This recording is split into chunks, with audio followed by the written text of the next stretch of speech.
Olá, pessoal, como andam os estudos? Bem, hoje a gente vai falar sobre mais um assunto na área de dietoterapia, síndrome do intestino curto.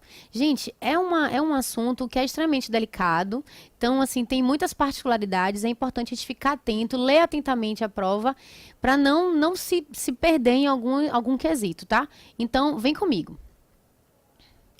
Então, iniciando aí uma questão de concurso, ele traz, retirou, fez uma ressecção do ilho. Então, qual é o nutriente que vai haver um comprometimento na absorção aí nessa parte, tá? Então, daqui a pouco a gente responde ela. Bom, síndrome do intestino curto é uma alteração funcional que vai ocorrer a nível de intestino, em que se observa, gente, má absorção intestinal de nutrientes.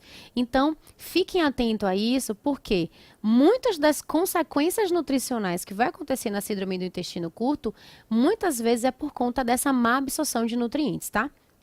Então, observa-se também diminuição da absorção de líquidos e de eletrólitos. Então, nutrientes como vitaminas, minerais, macromoléculas como proteína, carboidrato, lipídio, diminuição da absorção de líquidos e de eletrólitos podem estar comprometidos nesses pacientes. Então, é bem comum um paciente com síndrome do intestino curto você observar algum grau de desnutrição nesses pacientes, tá? Então, é comum diarreia, desnutrição, desidratação. São situações, perda de peso importantes, são situações que vocês podem observar aí nas questões de prova, tá? Então, isso tudo vai ocorrer, esse comprometimento da absorção de tudo isso que eu já falei, vai ocorrer por conta da redução do tamanho do intestino. Então, como o nome já diz, síndrome do intestino curto. Então, ocorre uma redução aí, pode retirar intestino grosso, parte do intestino delgado. Que partes do intestino delgado? Vai depender da ressecção intestinal que foi retirado. Normalmente, as ressecções duodenais são raras. Vamos recapitular. Intestino grosso ou intestino delgado, ele é separado em três partes. Duodeno, que tem mais ou menos 25 ou 30 centímetros, jejuno e ilho, que são mais extensos. Somando tudo aí, gente, dá quase 6 metros de intestino. Então, um paciente que retira uma boa parte aí, é retirado uma boa parte desse intestino, ele vai ter comprometimento na absorção desses nutrientes, porque é basicamente no intestino que vai ocorrer a absorção de todos esses nutrientes. Então, no duodeno as ressecções são raras, porque ele é localizado na região mais proximal do intestino, então é mais comum jejum no ilho, tá? Em ressecções jejunais, isso aqui é importante e pode cobrar para vocês. O que acontece? Quando se retira em ressecções jejunais, o ilho, ele assume a função do jejuno, tá? Então, retirou o jejuno, o ilho vai assumir a função. O contrário não acontece, ou seja, quando se retira o ilho, o duodeno e o jejuno, eles não conseguem assumir as funções do ilho. Então, particularmente, gente, tem uma função no ilho que é restrita dele, que não vai acontecer em nenhuma outra parte do intestino, que é a absorção da vitamina B12. Então, é apenas no ilho em que vai ocorrer a absorção de vitamina B12. Então, no duodeno não vai acontecer, no jejuno também não. Então, se retira o ilho, a vitamina B12, ela vai ser comprometida, tá? Então, ficar atento quanto à questão da vitamina B12 na síndrome do intestino curto, porque é uma pergunta de prova que pode ser feita. Então, ressecções ileais vão produzir complicações nutricionais diversas, né? Desidratação, deficiência de vitamina B12, enfim. E no duodeno, lembrar aí, recapitular, que o duodeno, ele é sítio não só de digestão de nutrientes, como também de absorção, tá? Quais eletrólitos, quais nutrientes que são absorvidos no duodeno? Gente, proteína, carboidrato, lipídio. Fora isso, tem também ferro, zinco, cobre e folato, todos eles são, a sua absorção é realizada aí no duodeno. Então, perceba que são partes nobres aí de área de absorção e digestão que pode estar sendo comprometido na síndrome do intestino curto.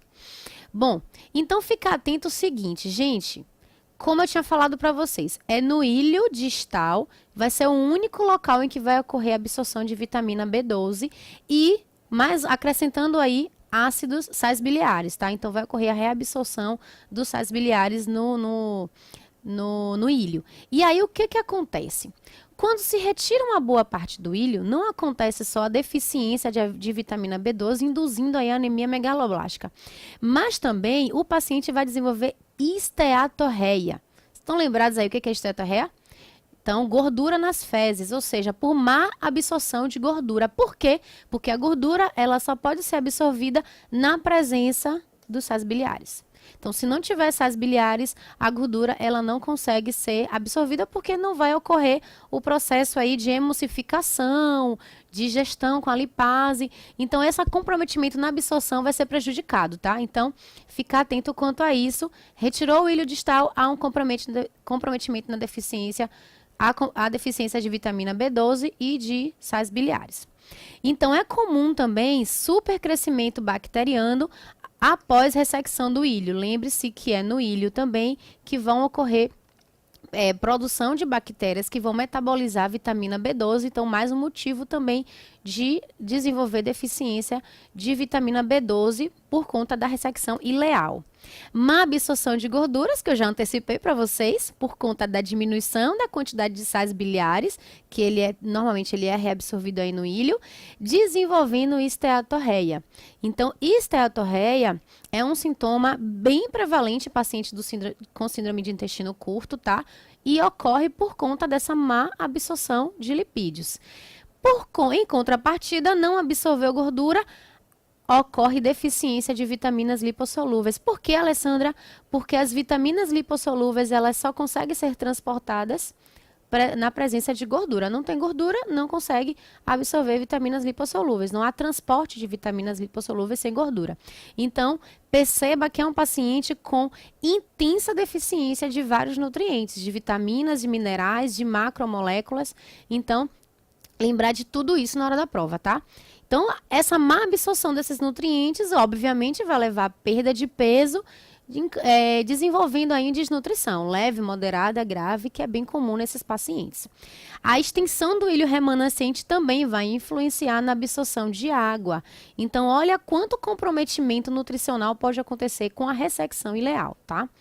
É comum também acontecer aumento de cálculos biliares de colesterol nesses pacientes por conta dessa desproporção de ácidos biliares, colesterol e fosfolipídios por conta dessa ressecção ileal. Então, pode acontecer desse paciente também desenvolver colelitíase, tá? Então, pedra na vesícula, colelitíase.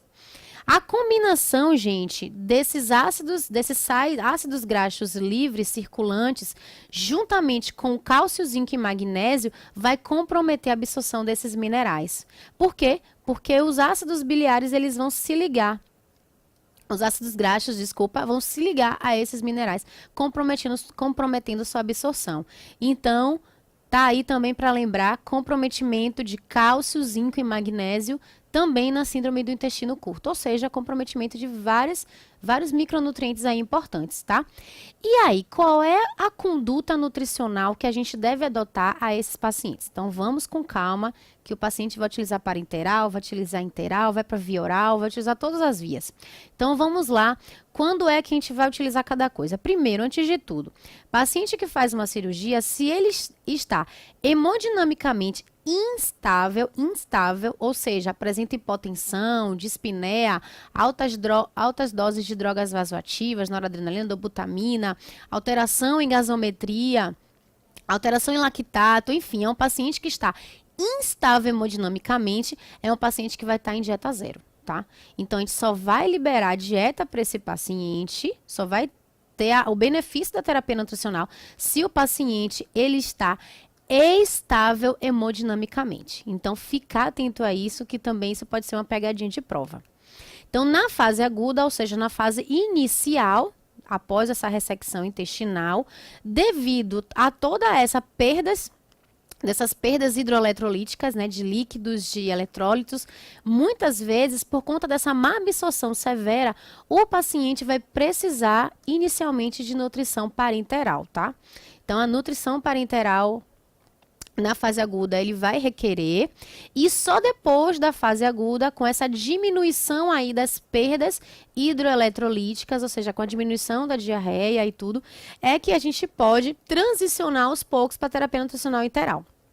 Pode acontecer do paciente precisar utilizar parenteral e aí diminuindo a parenteral, ele continuar com a parenteral, só que em uma dosagem menor, e já iniciar a dieta enteral. Ele está com as duas vias, parenteral e enteral, e aos poucos ir diminuindo a parenteral, aumentando até deixar ele 100% na dieta enteral. E aí o que acontece? Por que é interessante que esse transicionamento da parenteral para enteral seja importante? Pelo seguinte, gente, é um paciente que, se a gente mantém em repouso intestinal por muito tempo, ou seja, deixar aquele intestino sem ser utilizado, pode ocorrer translocação bacteriana. A translocação bacteriana pode, inclusive, desenvolver uma sepse. Então, é interessante que não deixe esse intestino parado por muito tempo. Então, assim que puder, reduziu perdas hidroeletrolíticas, já inicia a dieta enteral, tá? E aí, depois que diminuiu bastante aí essa diarreia e tal, a gente já pode liberar a dieta via oral. Perceba, em pequenas porções e evoluir, transicionar a consistência. Vai de líquidos claros até dieta normal, aos poucos transicionando, tá? Gente, a dieta tem que ser hipogordurosa. Por quê? Porque a gente sabe que os sais biliares vão estar comprometidos, então não vai ocorrer a absorção de nutrientes. Então a gente está oferecendo a dieta hipogordurosa, inclusive para prevenir esteatorreia nesse paciente.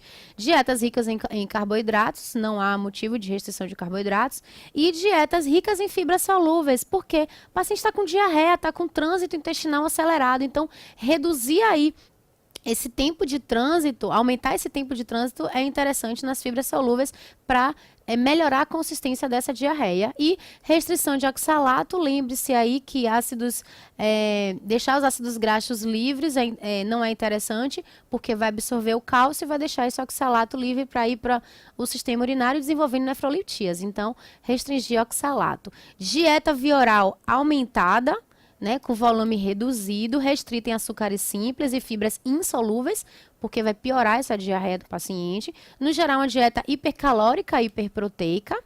E aí, gente, quando é que o paciente pode se livrar da parenteral e ficar preso aí à parenteral? Bom, intestino remanescente, ele é capaz de evitar a dependência da parenteral, que o paciente pode ficar o resto da vida com parenteral, a depender da quantidade que foi retirada de intestino. Então, vai se livrar da parenteral permanentemente se ele tiver pelo menos 35 centímetros nos pacientes com anastomose jejuno ileal, é interessante saber esses valores. Maior que 60 centímetros em pacientes com anastomose jejunocólica. E, por último, maior que 115 centímetros em pacientes com jejunostomia terminal, tá? Então, vamos lá para aquela questão. A questão diz o seguinte: a síndrome do intestino curto, ela pode ser definida como uma capacidade inadequada de absorção resultante do comprimento reduzido ou de diminuição funcional do intestino após ressecção. Ok. Na cirurgia de ressecção importante do ilho, aí já está falando aqui do ilho, especialmente o ilho distal, ocorre má absorção de sais biliares, a gente viu isso. E variadas complicações nutricionais e clínicas, tais como. Então, quais são os comprometimentos nutricionais resultantes da ressecção ileal? A gente viu. Então, vamos lá. Má absorção de vitamina B12, sim, ok. Ferro, não, porque o ferro ele é absorvido no duodeno, então nada a ver. Má absorção de vitamina B12, ok. De cobre, anemia falciforme, não. Não tem nada a ver. Má absorção de vitamina E, não é no ilho. Cobre, deficiência de sacaridases, também isso não ocorre no ilho. Má absorção de vitaminas hidrossolúveis, principalmente de vitaminas lipossolúveis, tá, gente? Então, alternativa aí incorreta, ferro absorvido no duodeno, aumento na frequência de cálculos biliares, até tá correto. Letra E fala o seguinte: má absorção de vitamina B12, ok, a gente viu isso, porque não vai ter fator intrínseco para ser, né, para ser absorvido lá no ilho também. Má absorção de cálcio, a gente também viu isso, e aumento da frequência de cálculos renais por oxalato, a nossa alternativa correta é a letra E. Então, mais uma. A síndrome do intestino curto é uma doença do trato gastrointestinal que se caracteriza por um estado clínico de má absorção intestinal secundária à perda da superfície da mucosa funcionante em consequência de ressecções cirúrgicas como doença de Crohn. Derivação de trânsito intestinal, como no caso de fístulas e cirurgia bariátrica. Ou por perda de enterócitos devido à infecção, isquemia, químico-radioterapia. Ok. Diante dessa definição de síndrome do intestino curto, assinale a alternativa verdadeira. Então, vamos lá. A presença de síndrome do intestino curto evolui necessariamente para um estado hipermetabólico. Gente, o estado hipermetabólico é comum na fase inicial da doença, logo depois não. Então, a alternativa não está certa. A terapia nutricional não tem o objetivo de reduzir as perdas fecais, errado.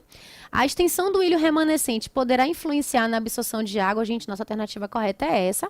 Letra D está errada porque diz que fibras insolúveis devem ser prescritas, a gente viu que não. E a dieta via oral deve ser iniciada após estabilização hidroeletrolítica. Não pode ser prescrita a dieta hiperlipídica, então ela está incorreta, tá? Então ficamos aí com a alternativa C.